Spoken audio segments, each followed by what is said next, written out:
Hello. I am Andra, Annette, and I am here with my co-host CJC Boyd, and we are Branches of Prosperity. So, in my everyday life, I am a nurse, a holistic practitioner, a leaky gut, thyroid, and weight loss expert, and I put women in the body they love. CJ, tell me a little bit more about yourself. All right, I'm CJC Boyd, and I am a women's empowerment mentor, former cafe owner operator who loved to serve up delicious food, and now I like to serve up truth for women, and started a movement called Fuck Yes After 50 for all of us to step into our power, our voice, and our truth. I like that. And I don't think there's a lot of truth out there these days, you know.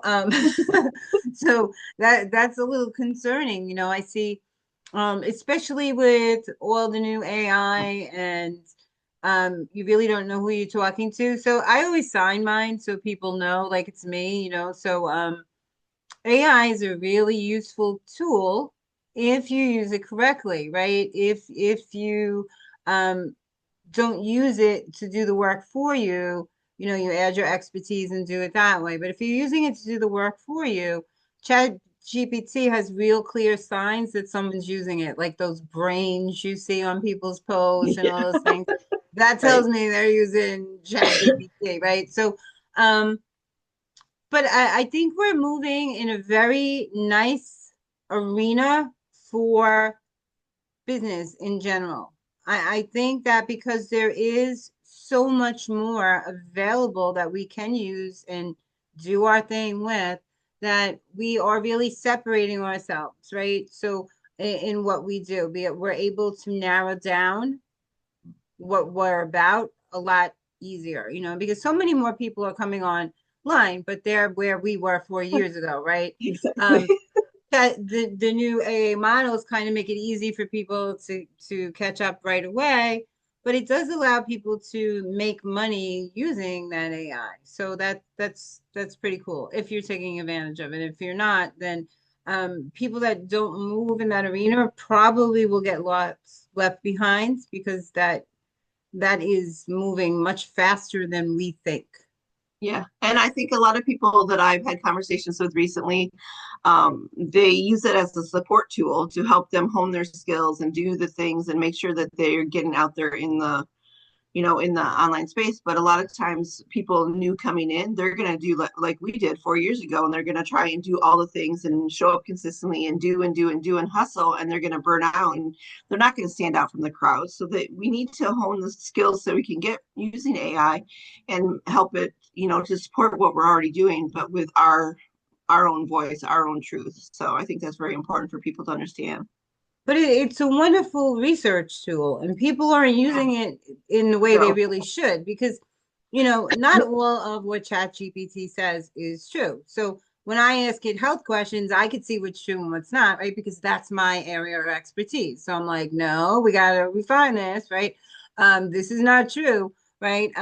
But you can have it do research, like if you're writing books or things like that. So I want to know how many people fall into this class, how many people um, or whatever it is. What are the risks versus the benefit of taking this medication, right? Or of propelling online or staying stagnant, right? You could use it Right. for just about anything. It doesn't, Right. how many tulips are in a tree, right? They'll say, "What are you talking about?" They're two different, right?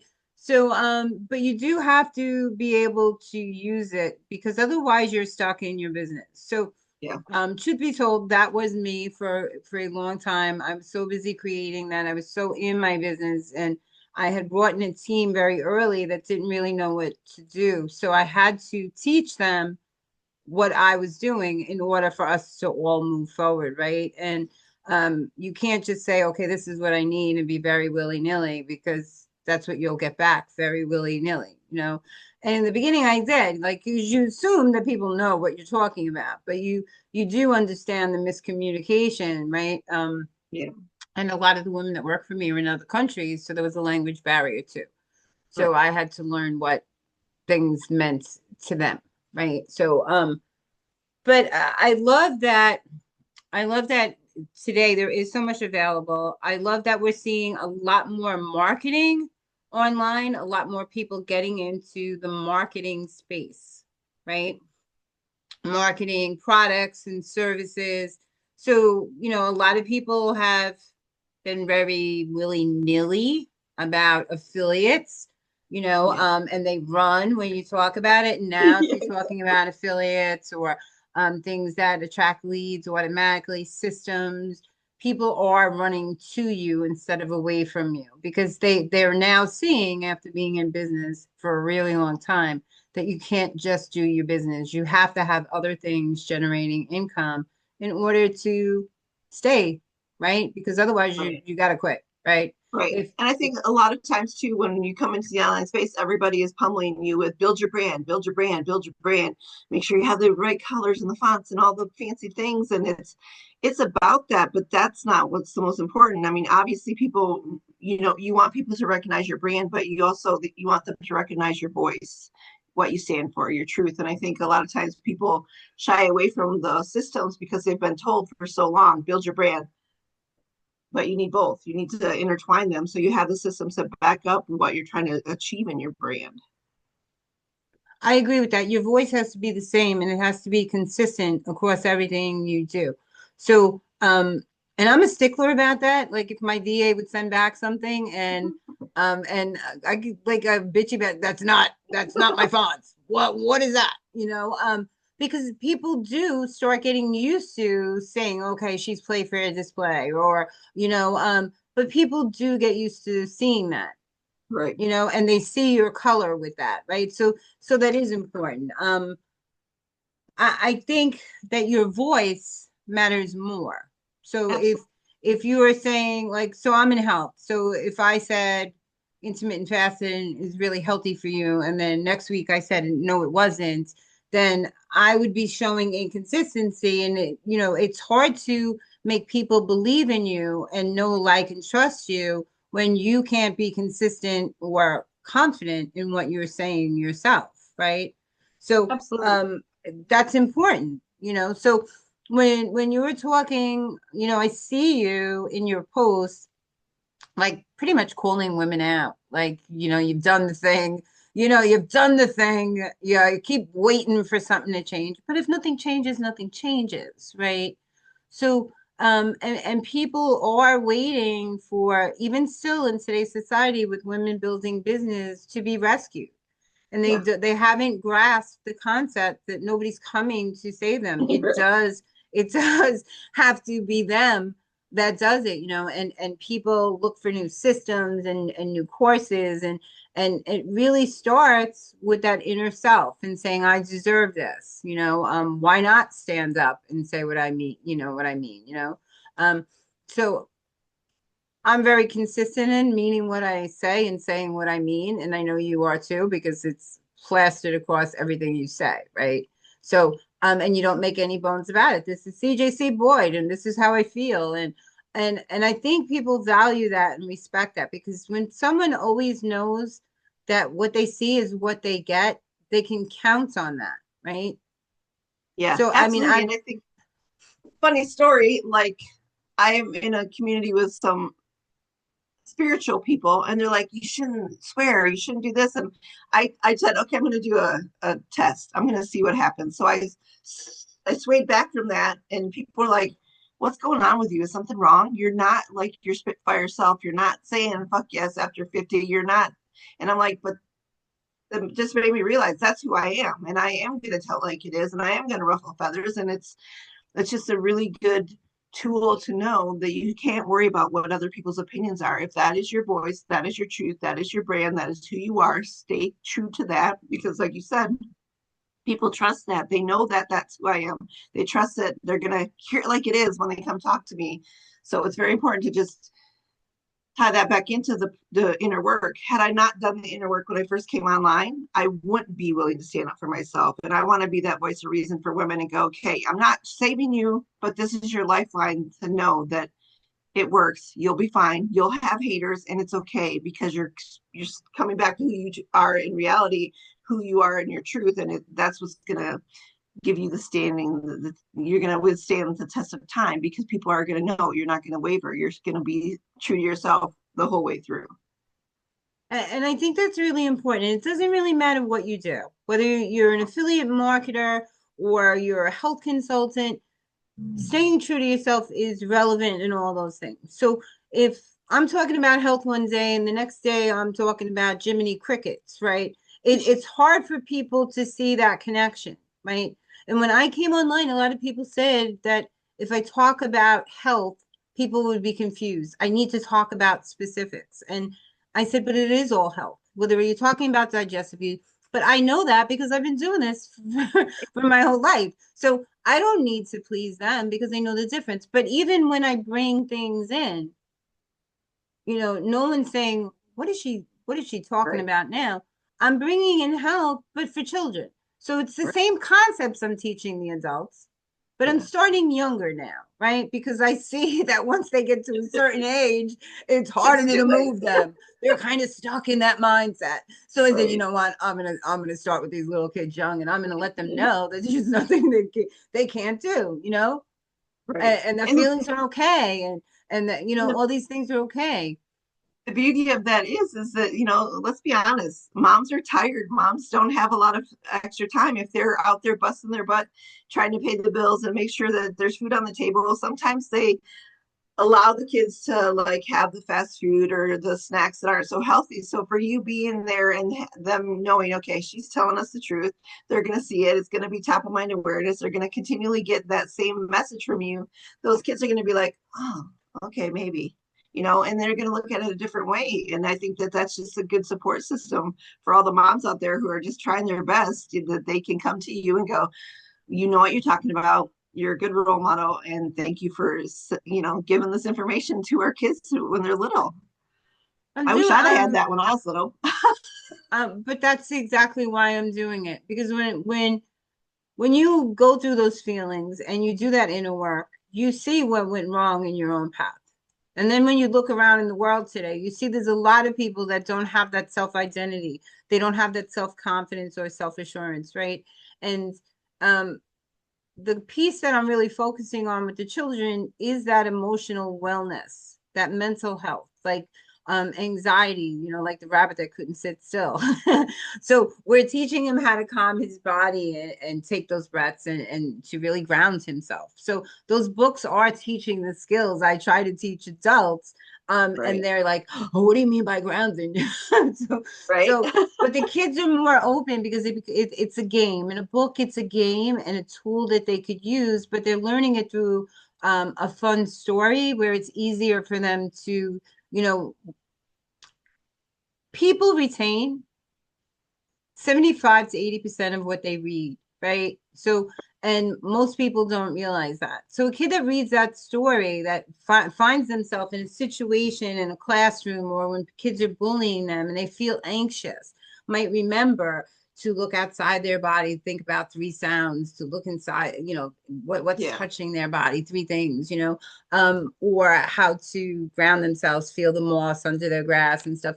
I mean, the grass under their feet and stuff like that. So that's the feeling behind that, and I'm trying to make it in a positive way because I find more often than not the kids are actually teaching the adults. Yeah. They're saying, mommy, you're stressed, here, come watch a movie, do this. So the kids are more of a voice of reason than people give them credit for. Absolutely.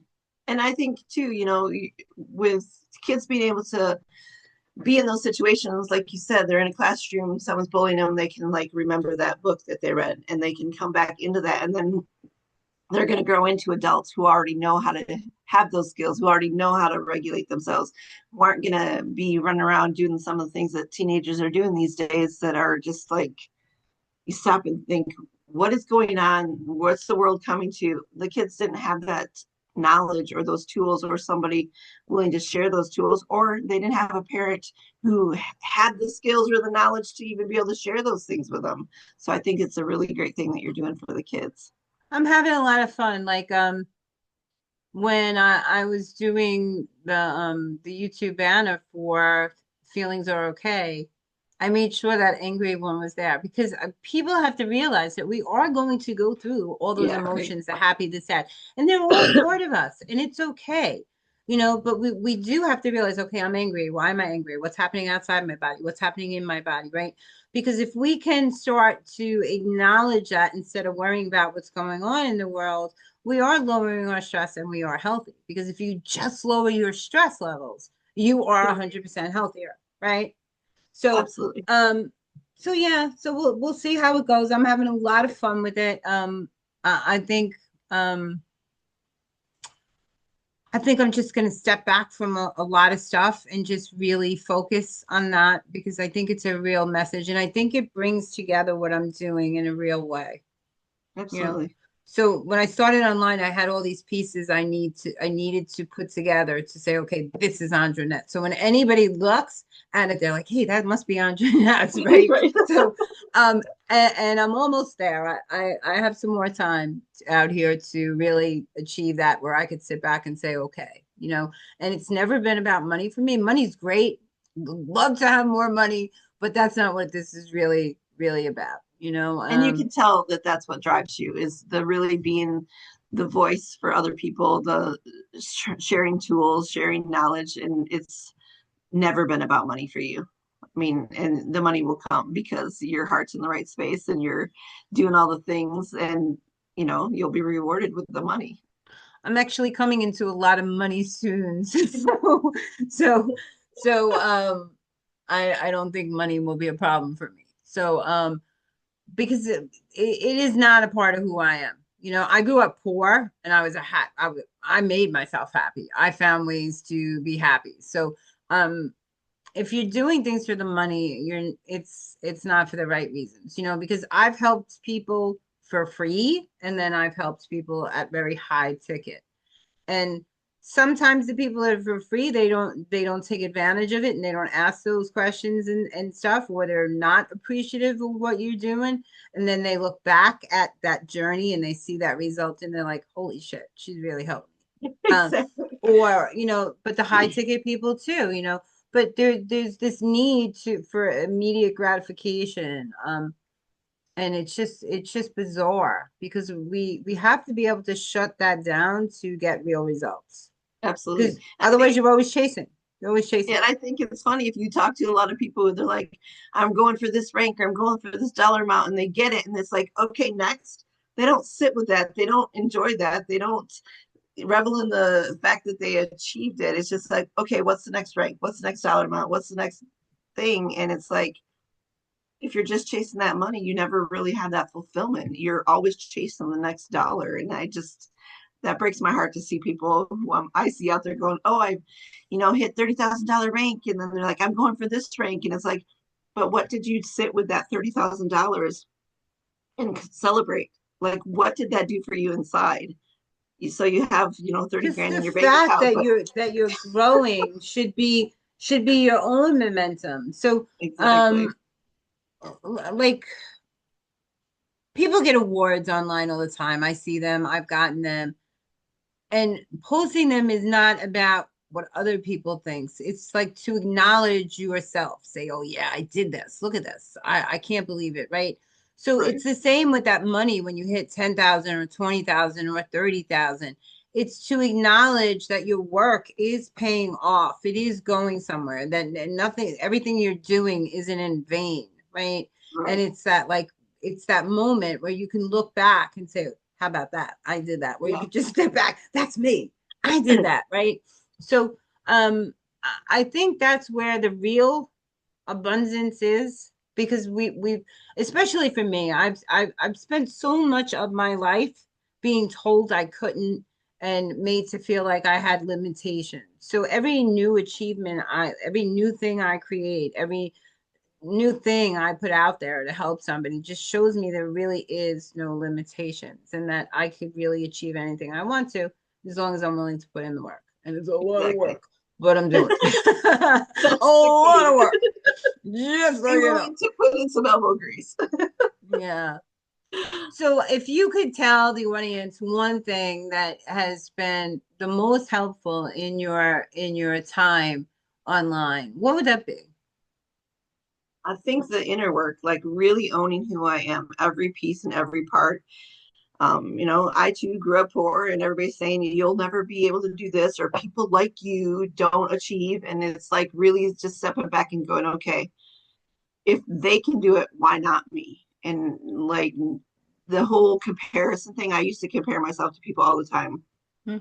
Like she has this tool, or she has so such and such, or and they're really just owning every piece of me, who I am, being proud of where I came from, reflecting on the things that I've been through, what I learned from those things. At the time, I thought, life is over. This is just shit, and I'm never gonna get through this. But celebrating the fact that you got through those things, and like, okay, that's not who I am. That situation, circumstance didn't define me. I get to choose, and every single situation for me, it's always been the power of the pivot. Like, okay, this happened. I have two choices. I can wallow in the corner and become a victim of circumstance, or I can stand up, own my part in that thing, and then choose to do something different. And I think for me, it's just go back inside, do the inner work, really sit with yourself, ask yourself who you are at the core level, and that's really important, to own that and to be proud of that, no matter where you came from. I love that. We're going to leave it here because that was very good stuff that she just shared with you. You know, I can't tell you how important the inner work is. And I think she summed that up really, really nicely. So tune in next time, and CJC, Boyd, and myself will be here with you on Branches of Prosperity. I couldn't say that there. Take care. Good night.